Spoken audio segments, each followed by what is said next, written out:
We're in the kitchen again to have another part of Rhiannon's story. Thank you. So I've touched on how domestic abuse is a widespread issue, how it crosses all social boundaries, the added complications of living rurally. And I want to share with you now what happened when I ended the relationship, because I want you to understand where those early stages of abuse can lead. And I apologise if this may be triggering. I just want to cut in there and say that you do not need to apologise for everything and anything. Okay? That's really, really important. All right. Thank you. What made me go to the police wasn't the abuse during the relationship. Dangerously, I'd normalised that.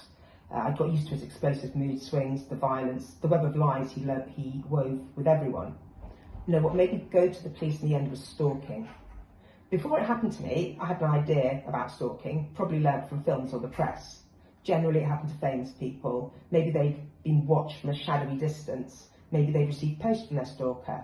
You know it's not a wanted behaviour, but it's not that bad. Surely you just tell them to go away, to stop. But that's not how it is. That is not the reality. My ex-partner refused to accept the relationship was over and started stalking me. Then I learned I wasn't the first woman he'd done this to. There'd been others. This was his pattern of behaviour. I'd asked him not to come to our place anymore. It's a small holding on the side of a hill. He ignored me. On Sundays, the stalking was continuous. He'd follow me throughout the day. I felt threatened. Sometimes he'd be really creepy, unsmilingly telling me not to forget that he loved me. Other times he'd be really aggressive. He'd chase me around the walls of our holding. He'd follow me in his car for miles. He'd curb pull me along the road out of the village. He'd swerve his car at us. He used the rurality. He'd park and wait at the end of the track up to ours, watching. Sometimes he'd choose to block my car on the single track lanes that are the roads where we live. He started walking his dog, usually in the direction of us. He changed his pattern of behaviour significantly in order to enable his stalking. I just wanted him to leave us alone. I put up with it for a few weeks. I knew I shouldn't have done, but remember how I'd normalised the abuse? Then one night he ambushed me. He'd been hiding at ours when I came home. It was a step too far. That was when I went to the police. Arrested 3 times within a month, but he was never charged. The police returned his guns to him at that point. I felt really threatened. My children and I were at risk from a known abuser. It was terrifying. My anxiety was sky high. The stalking never stopped. I kept reporting it to the police, but to no avail.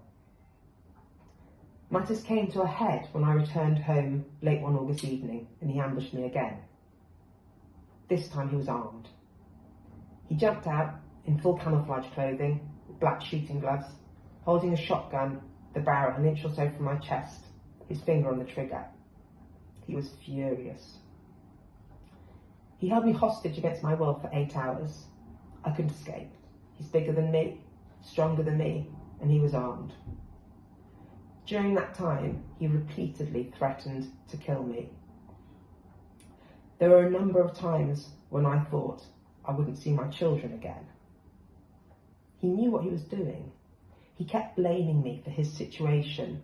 He took no responsibility for his behaviour, told me that where I lived was his territory, that he did what he wanted, when he wanted, always had and always would. During the relationship, I'd learned to modify my behaviour in the face of his violence, and I think that was what helped keep me alive that night. It was truly horrific. The next morning, he allowed me to go to a doctor's appointment, and this is the really twisted bit.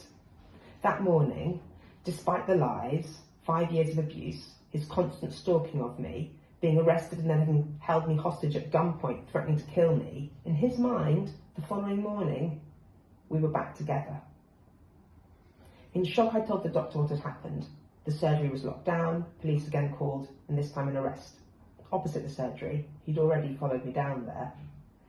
The footage of a CCTV camera made the difference. It proved him to be a liar when he told the police he didn't have a gun with him. This time he was charged, false imprisonment, threat to kill, stalking, and possession of a weapon with intent. For weeks afterwards, the investigating officer kept telling me that I was lucky to be alive. So I am sorry if that's upset anybody. That is how it was. The fallout is also horrific. I won't disclose how he has damaged my children, but he has. Unsurprisingly, I've been diagnosed with PTSD, and I'm still unable to manage the therapy needed for that. I tend not to trust people. I suffer from triggers. It has significantly affected all aspects of our lives. But I'm determined to do what I can in order to prevent others suffering like we have, which is why I share this and why I want everyone to think about those first stages, the early signs, and how it could potentially develop. In our next conversation, I wanted to share more about what can be done, what I've been doing since, wanting to make change, and hope trying to prevent anyone else from suffering, to really try and make a positive happen from this horrific situation. I know how difficult that was, and yeah, thank you very much for sharing that, because I think we are opening another door, you know, and if you and your story will help somebody else,